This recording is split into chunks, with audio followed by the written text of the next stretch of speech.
Hello everyone, welcome back to study central. इस video में हम लोग बिजनेस एनवायरनमेंट का लास्ट यूनिट स्टार्ट करने वाले हैं। वो है यूनिट 5 और उसका चैप्टर नंबर फर्स्ट वो है हमारा international business environment. International business environment यानी कि अब हमें इंटरनेशनल ट्रेड यानी कि फॉरेन ट्रेड के बारे में पढ़ना है कि उनका एनवायरनमेंट कैसा होता है और फॉरेन ट्रेड क्यों की जाती है। इसमें भी आपका 8 मार्क्स ऑफ क्वेश्चन बन सकता है। इसमें जो आपसे पूछेगा तो पहला ये पूछ सकता है कि why foreign trade take place, यानी कि फॉरेन ट्रेड क्यों की जाती है। इसके साथ साथ फीचर ऑफ फॉरेन ट्रेड अगर पूछता है तो इस वीडियो में हम लोग ये 2 पार्ट कवर करेंगे। सबसे पहले स्टार्ट करते हैं कि why foreign trade take place, foreign trade होती क्यों है। तो अगर इसके आप पॉइंट्स में रीजन लिखेंगे तो कुछ इस तरीके से लिख सकते हैं कि हर जो कंट्री रहती है वो रिसोर्सेज में सफिशिएंट नहीं होती। किस कंट्री के पास कोई रिसोर्स होते हैं और किसी के पास कुछ होते हैं, यानी कि किसी न किसी कंट्री में कुछ ना कुछ रिसोर्स मिसिंग होते हैं, इसीलिए उनकी आपस में इंटरडिपेंडेंस बढ़ जाती है। इसके साथ साथ अगर बोला जाए कि क्या इंपॉर्टेंस है फॉरेन ट्रेड की, तो आप ये बोल सकते हो जैसे एक कंट्री में डोमेस्टिक ट्रेड की इंपॉर्टेंस होती है वैसे ही एक कंट्री के लिए फॉरेन ट्रेड की उतनी ही इंपॉर्टेंस है। अगर फॉरेन ट्रेड नहीं होगी तो हमारे लिविंग स्टैंडर्ड इंप्रूव नहीं होंगे। इसके साथ साथ लोग आपस में हैप्पीली या डिफरेंट कल्चर डिफरेंट रिलीजियंस आपस में हैप्पीली नहीं रह पाएंगे। इसीलिए ये सारी चीजें बहुत इंपॉर्टेंट बन जाती है फॉरेन ट्रेड के लिए। तो थियोरेटिकली देखते हैं, लिखा है in the absence of foreign trade it would have not possible for the international community to live more happily, यानी कि जो इंटरनेशनल कम्युनिटी है अभी जितने अच्छे तरीके से रह रही है, हैप्पी और प्रॉस्पेरस लाइफ जी रही है, अगर इंटरनेशनल ट्रेड नहीं होती तो विद इन अ कंट्री वो लोग जीते और उतने ही हैप्पीली वो लोग सर्वाइव या नहीं जी पाते। तो ये एक इम्पोर्टेंस बन जाती है। इसके साथ साथ अदर ये है कि देयर एग्जिस्ट इंटरडिपेंडेंस, यानी कि रिसोर्सेस किसी कंट्री के पास नहीं होते तो इसीलिए इंटरडिपेंडेंस बन जाती है। फिर आता है टेक्नोलॉजिकल डेवलपमेंट। हर कंट्री का अपना टेक्नोलॉजिकल डेवलपमेंट होता है, तो कंट्री में टेक्नोलॉजी लाने के लिए भी हमें एक फॉरेन ट्रेड करनी पड़ती है।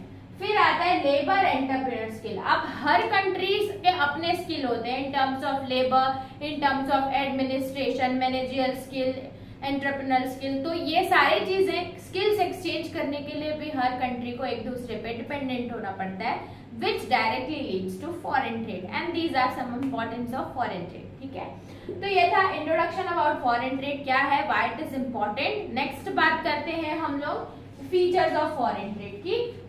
फॉरेन ट्रेड में क्या क्या होता है, what are the feature of foreign trade. तो सबसे पहली बात होती है immobility of factor of production. Basically क्या होता है, अगर ये कंट्री है, इस कंट्री में आपके जो पैसे हैं या लेबर है, बाकी चीजें तो मूव हो जाएंगी, लेकिन कुछ ऐसी चीज जैसे कि रेट, अगर दिल्ली और कोलकाता की बात करूं तो वहां पे जो वेजेस रहेंगी वो ऑलमोस्ट सेम रहेंगी। लेकिन अगर दिल्ली एंड पेरिस का कंपैरिजन किया जाए तो दिल्ली में जो वेज रेट होगा will be totally different from wage rate in Paris, यानी कि कुछ फैक्टर्स ऑफ प्रोडक्शन इमूवेबल रहते हैं जिसके कारण हमें फॉरेन कंट्रीज में डिपेंडेंट रहना पड़ता है ताकि वो हमें थोड़ा कम में मिले या थोड़े सस्ते में, या मतलब सडन थोड़ा सा रेट चेंज हो पाए। तो फर्स्ट है इमूवेबिलिटी ऑफ फैक्टर ऑफ प्रोडक्शन। फिर आता है geographic and climatic condition. Geographic and climatic condition यानी कि ज्योग्राफिकल टर्म्स में अगर मैं आपको बताऊं तो कुछ ऐसे हिली एरियाज रहते हैं जहां पे कुछ ऐसे प्रोडक्शन के लिए सामान इजीली अवेलेबल हो जाते हैं, अदर देन प्लेन्स या प्लेट्यूज में वो चीजें नहीं मिल पाती, इसीलिए हमें हिली एरियाज पे डिपेंडेंट होना पड़ता है वो सामान के लिए। जैसे कि और एग्जांपल लें तो कुछ ऐसे क्लाइमेटिक कंडीशन का एग्जांपल लें तो कुछ क्लाइमेट में ऐसे प्रोडक्ट्स बन जाते हैं या फार्मिंग हो जाती है जो कि अदर कंट्रीज के क्लाइमेटिक कंडीशन पे नहीं हो पाती, तो वैसे कि उस कारण भी हमें बाकी कंट्रीज पे डिपेंडेंट होना पड़ता है in terms of geographic and climatic condition. फिर आता है डिफरेंस इन नेचुरल रिसोर्सेज। जैसे कि मैंने आपको बताया कि हर कंट्री सारे नेचुरल रिसोर्सेज में रिच नहीं होती है, समवॉट एक दूसरे पर डिपेंडेंट होना पड़ता है in order to obtain the natural resource.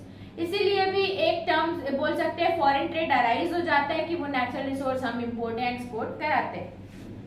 फिर आता है हेट्रोजीनियस मार्केट। हेट्रोजीनियस मार्केट यानी कि डिफरेंट टाइप्स ऑफ प्रोडक्ट्स अलग अलग, जैसे कि अगर डोमेस्टिक मार्केट होगा उसका कंडीशन उसका प्राइस अलग होगा, फॉरेन में जो मार्केट होगा उसका प्राइस और उसकी कंडीशन अलग होगी, यानी कि हर मार्केट के अपने अपने प्राइस हैं।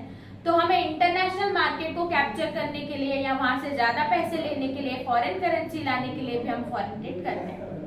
फिर आता है डिफरेंट पॉलिटिकल सेटअप। अब एक कंट्री को चलाने के लिए पॉलिटिकल पार्टी जरूरी है। अलग अलग कंट्रीज के कंट्री को चलाने के लिए अलग अलग रूल्स एंड रेगुलेशंस रहते हैं।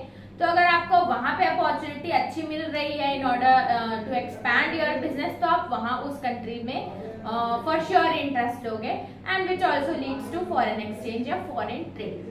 तो ये था हमारा टॉपिक अबाउट फॉरेन ट्रेड या फॉरेन एक्सचेंज क्यों होती है, फॉरेन ट्रेड क्यों होती है, and what are the features of foreign trade. तो इस वीडियो में इतना ही रखते हैं, चलते हैं नेक्स्ट वीडियो में, देखते हैं इस चैप्टर का नेक्स्ट टॉपिक। तब तक के लिए थैंक्स फॉर वॉचिंग।